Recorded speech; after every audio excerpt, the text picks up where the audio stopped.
Bonjour, bonsoir à tous et bienvenue dans cette vidéo où on va parler pension, farine et cinéma. Et cette semaine, ce n'est pas la grève générale du 7 mars, ni la loi sur l'Assemblée qui est à l'honneur, mais rassurez-vous, car on va quand même parler des retraites. Parce que, sans surprise, depuis son annonce, la réforme sur les retraites fait débat. Suppression des régimes spéciaux, inégalité des départs à la retraite, autre façon de combler le déficit écarté comme si elle n'existait pas, et bien sûr, l'argent. Car oui, après Franck et Esther nous disant ne jamais avoir promis la retraite à 1200 € alors qu'on avait preuve que si, c'est au tour d'Olivier Dussopt de rajouter une couche sur les lasagnes périmées. En effet, si depuis l'annonce de cette réforme, le gouvernement restait flou sur les pensions qu'allaient toucher les retraités, il y a quelques jours, notre très cher ministre du Travail a été obligé de jouer carte sur table. Jérôme Gadji, député PS et coprésident de la mission d'évaluation des comptes de la sécurité sociale, a réussi grâce à un contrôle à faire avouer à Olivier Dussopt que oui, seulement 10 à 20 000 des nouveaux retraités auront la pension minimum. Et je peux comprendre que ça peut laisser perplexe, parce qu'au début, rappelez-vous, on nous disait un truc du genre mais oui, t'inquiète, ce sera 1200 balles minimum, on verra les détails plus tard, mais t'inquiète, y a pas de souci. Ensuite on a eu alors désolé, on s'est un peu trompé, mais en fait ce sera sûrement vers les 40 000 personnes. Après c'est déjà pas mal, hein. Et pour enfin finir avec des quoi, 1200 € minimum? Mais attends, on n'a jamais promis ça, nous. 1200 € minimum pour 10, 20 000 personnes. Voilà, c'est ça qu'on a dit dès le début. 10, 20 000. Bon, j'exagère, mais vous voyez l'idée. Après, je dis ça, mais ça se trouve, le pauvre s'est tout simplement trompé. Parce que faut le dire, c'est quand même difficile d'être ministre. Surtout quand à côté tu dois défendre Uber. Parce que oui, Olivier Dussopt a tenté d'empêcher une inspection du travail chez Uber. Alors avec tout ce taf en plus, tu m'étonnes qu'il se soit trompé sur les chiffres, le pauvre. Après, je vais pas m'éterniser dessus, mais on peut quand même dire qu'entre Uber et le gouvernement, c'est quand même une grande histoire d'amour. Olivier Dussopt qui empêche une inspection du travail chez Uber, l'affaire Uber Fields, ou comment un certain Emmanuel Macron, encore ministre sous Hollande, a aidé Uber à s'implanter dans le pays tout en leur donnant un contexte juridique ultra avantageux. Bien sûr. La Macronie et les entreprises, une grande histoire d'amour, je vous ai dit. Ils pensent qu'à faire du profit, le social pas leur souci, les riches ce sont leurs amis, la Macron Family. Enfin. Dans tous les cas, entre le manque total d'écoute et de négociation du gouvernement, la colère du peuple plus que majoritairement hostile à la réforme, et les mensonges pourtant totalement vérifiables de Esther et Véran en ce qui concerne les pensions sur les retraites, tu m'étonnes qu'Olivier Véran il se la joue plaid d'Égypte pour pas que la grève du 7 se fasse. Le mec disant carrément que la France à l'arrêt, c'est, je cite, c'est prendre le risque d'une catastrophe écologique, agricole, sanitaire, voire humaine dans quelques mois. Ah ça se chie dessus là, clairement. Plutôt bon signe. En deuxième point, revenons sur l'affaire à laquelle vous n'avez pas pu échapper, l'affaire Pierre Palmade. En effet, ce vendredi 10 février, le célèbre humoriste s'est rendu responsable d'un tragique accident de voiture, blessant gravement un enfant et deux adultes. Deux adultes dont une femme enceinte à ce moment-là, qui malheureusement perdra l'enfant lors d'une césarienne d'urgence. La raison de l'accident serait une prise de drogue dure par l'acteur alors qu'il conduisait des drogues dures dont il était dépendant depuis bien longtemps. Depuis ce drame, un premier verdict a été rendu. Pierre Palmade sera détenu dans sa chambre d'hôpital jusqu'à ce que son état s'améliore, avant d'être placé en détention provisoire en attendant son procès. Mais avant de continuer, je tiens à présenter toutes mes condoléances et mon soutien à la famille et aux victimes. Maintenant, en ce qui concerne l'affaire en elle-même, je vais pas vous mentir, c'était un prétexte. Parce qu'entre Balkany disant que Palmade n'avait pas sa place en prison, oui, je vous jure, le mec a osé, mais plutôt dans un hôpital psychiatrique où il pourra lutter contre ses addictions, et du coup, avec tout ça, tout ce qui concerne les bracelets électroniques ou non,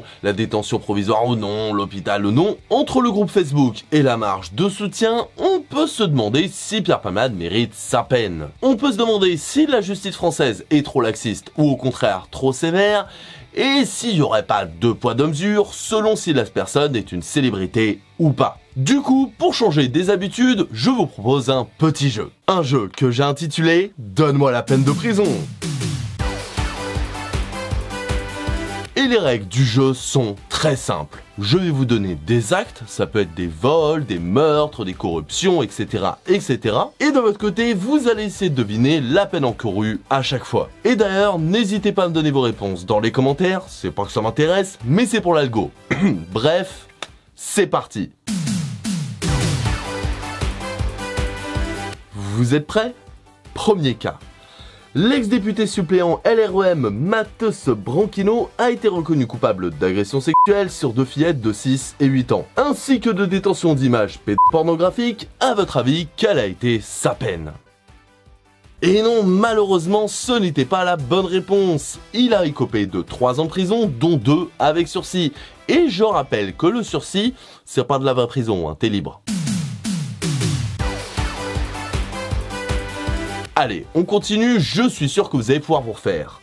À combien a été condamné un homme d'une trentaine d'années pour le vol de 300 000 € d'ordinateur? Mais oui, exactement, bien joué. 3 ans de prison, dont 2 avec sursis. Exactement comme le mec qui violait des fillettes et se branlait sur des films pédopornographiques. Bien joué! Mais attention, c'est pas terminé, on se relâche pas. Pour l'affaire des emplois fictifs de la mairie de Paris, à savoir 26 personnes employées par la mairie de Paris travaillant en réalité au siège du RPR pendant 10 ans, ce qui soit dit en passant fait quand même une belle somme, hein, parce que 30 millions de francs de l'époque, pour le RPR alors que c'était quand même payé avec vos impôts, moi j'étais trop jeune, c'est quand même pas trop mal. Hein, c'est pas dégueu. Et donc, pour cette affaire, quelles ont été les sanctions pour Alain Juppé et Jacques Chirac? Ah là là, pas de chance, hein. Seulement 18 mois de prison avec sursis pour Alain Juppé et 2 ans de prison avec sursis pour notre super menteur préféré. Bon allez, pas de panique, je suis sûr que celle-là, vous allez la trouver. C'est facile.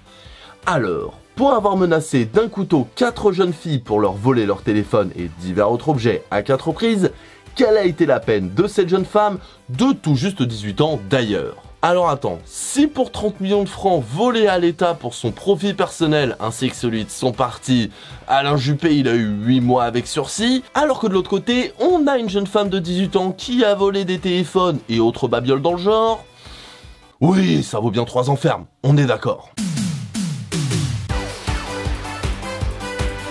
Mais je sais, c'est un super jeu, sauf que toutes les bonnes choses ont une fin, mais je vais pas vous laisser comme ça, allez, une petite dernière pour la route. À votre avis, quelle a été la peine de prison pour 2 policiers ayant involontairement tué un jeune homme de 22 ans? Eh bien non, nous ne sommes pas aux États-Unis quand même, ils n'ont pas été relaxés, mais ont quand même eu un petit 5 ans et 2 ans de prison avec sursis. Après, si vous êtes du genre à penser que c'est quand même vachement faible comme punition pour avoir buté quelqu'un, même involontairement, est-ce que je dois vous rappeler la couleur de peau du jeune Malek Ousekine?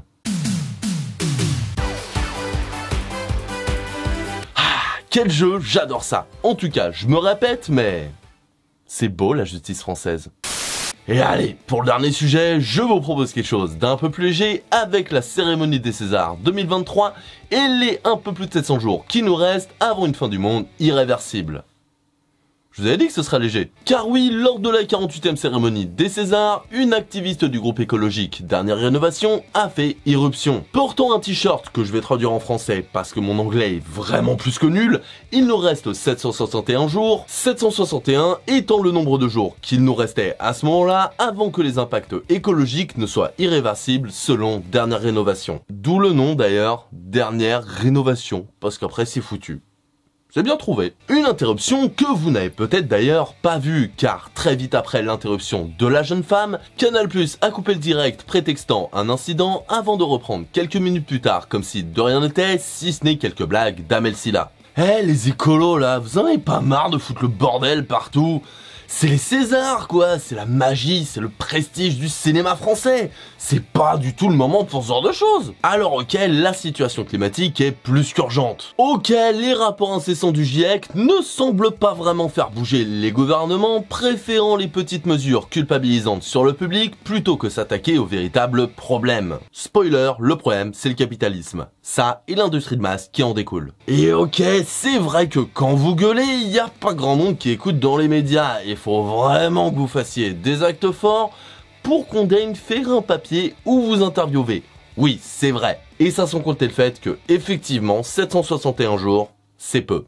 Mais quand même, pensez à la magie du cinéma! Une magie que Canal+ semble avoir voulu préserver à tout prix. Comme on l'a dit en interrompant le direct lorsque la jeune femme est entrée sur scène, prétextant un accident et n'en parlant pas du tout le reste de la cérémonie. Et oui, effectivement, on peut un peu parler de censure.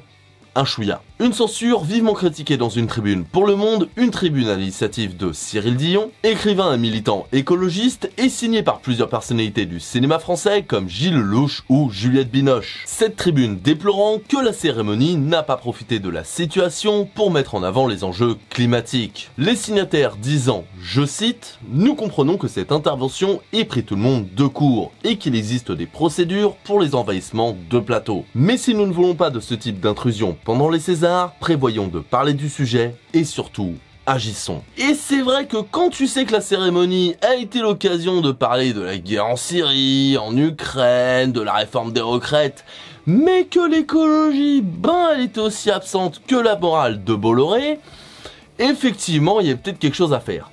Peut-être. Et je vous le dis, je ne vais pas revenir sur les réactions de Léa Drucker et Ahmed Silla, alors en plein sketch pendant l'intervention de la jeune femme, dont les réactions ont été vivement critiquées. Oui, c'est maladroit. Oui, ils auraient pu réagir autrement. C'est vrai. Mais après, et ce n'est que mon avis, en vrai, je suis prêt à croire que le stress, le moment déroutant de la situation, la confusion, tu sais pas ce qui se passe, tout ça, ça peut te prendre de court. Je peux parfaitement comprendre que ça ait pu faire perdre leurs moyens aux deux présentateurs. Et je veux bien croire en leur bonne foi. Vraiment. Après, j'avoue, les vannes sur le t-shirt, t'étais pas obligé, Ahmed. Mais sinon, tout va très bien. Alors maintenant, à savoir si les Césars, c'est de droite ou de gauche, je vous dirai ça si Polanski est de nouveau invité. Allez, salut. Tout va bien.